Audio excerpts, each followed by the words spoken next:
गूढ गहन असे अध्यात्मशास्त्र ऐकण्यासाठी मी तुला समजावून सांगत आहे. हे जाणून घेणारा पुरुष ब्रह्मरूपच होतो, कृतार्थ होऊन कर्मबंधनातून मुक्त होतो. अध्यात्मशास्त्राच्या श्रवणाचे अनेक फायदे आहेत. याचं अनन्यसाधारण महत्त्व आपल्या धर्मशास्त्रामध्ये सांगितलेलं आहे. नवविधा भक्तींमध्ये सर्वात पहिली भक्ती श्रवण भक्ती असते, आणि ज्यासाठी आज आपण इथे जमलेलो आहोत. सगुणाची चरित्रे ऐकावी, निर्गुणे अध्यात्मे शोधावी असं समर्थ म्हणतात. आपल्या धर्मशास्त्राने अध्यात्मशास्त्राची सुरुवातच मुळात श्रवणाने केलेली आहे. अध्यात्मात प्रवचन ऐकणं, कीर्तन ऐकणं, भजन करणं या सगळ्यामुळे हळूहळू आपल्या वर्तनातही बदल होतो. आणि समर्थ म्हणतात की क्रिया पालटे तात्काळ, म्हणजे हळूहळू जसं जसं आपण श्रवण करत राहतो, अध्यात्माचं वाचन करतो, श्रवण करतो, मनन करतो, चिंतन घडतं, आणि त्यातून आपल्या वर्तनामध्ये बदल घडून येतो. तेव्हा वर्तन बदलाची सर्वात पहिली सुरुवात ही श्रवणाने आहे, आणि यासाठी आज आपण इथे जमलेलो आहोत. अशाच निर्मळ अंतःकरणाने माझ्यासमोर बसलेल्या आणि श्रवण भक्तीसाठी जमलेल्या श्रोतावंदास नमस्कार करून मी आजच्या कार्यक्रमाला सुरुवात करत आहे.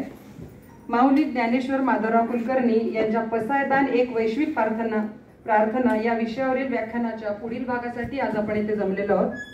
श्रावण मासात ज्ञानेश्वरीवर 11 व्याख्याने देण्याचा त्यांचा मानस आहे, आणि विशेष म्हणजे माऊलीच्या कृपेने 11 प्रवचनाची आमंत्रणही त्यांना आलेली आहेत, आणि त्याची सुरुवात आज आपल्यापासून होते ही अत्यंत आनंदाची बाब आहे.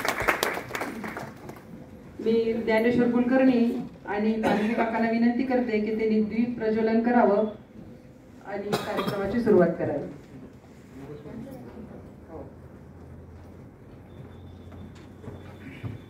बोडस काका, सदानंद देशपांडे काका, बोडस काकू यांनी पण दीप प्रज्वलनासाठी यायचं. सदानंद देशपांडे काका या दीप प्रज्वलन. शिरणकर मॅडम आलेल्या आहेत, आपण त्यांचं शब्द सुमनांनी स्वागत करूया. मॅडमला विनंती करते की त्यांनी दीप प्रज्वलनासाठी पुढे यावं.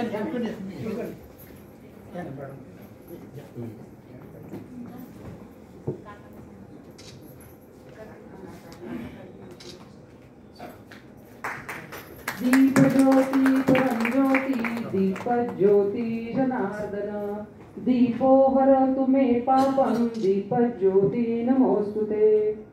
आत्मज्योती प्रदीप्ताय ब्रह्मज्योती नमोस्तुते. ब्रह्मज्योती प्रदीप्ताय गुरुज्योती नमोस्तुते.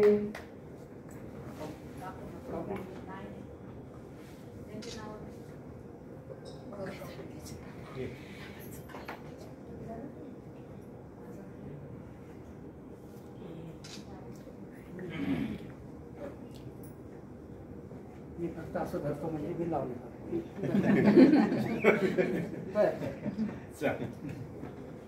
या मॅडम या.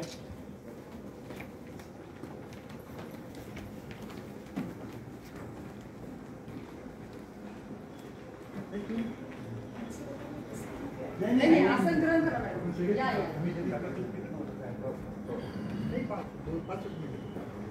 फार वेळ घेणार.